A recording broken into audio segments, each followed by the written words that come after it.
পরিস্থিতির কিছুটা উন্নতি হয়ে তিস্তার পানি আজ বিপদসীমার নিচ দিয়ে প্রবাহিত হচ্ছে।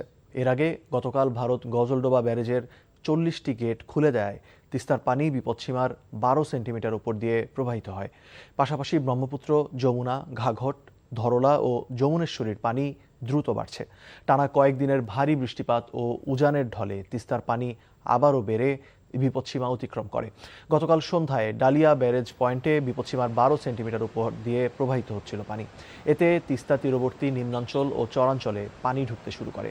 আজ সকাল থেকে পানি বিপদসীমার নিচ দিয়ে প্রবাহিত হচ্ছে।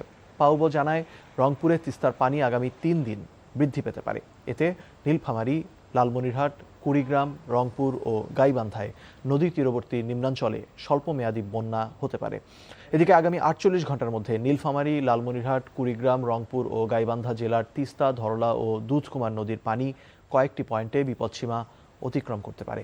একই সঙ্গে আগামী 72 ঘন্টার মধ্যে সিলেট ও সুনামগঞ্জ জেলার সুরমা, কুশিয়ারা নদীর পানিও কয়েকটি পয়েন্টে বিপদসীমার উপর দিয়ে প্রবাহিত হওয়ার আশঙ্কা রয়েছে বলে জানিয়েছে পানি উন্নয়ন বোর্ড।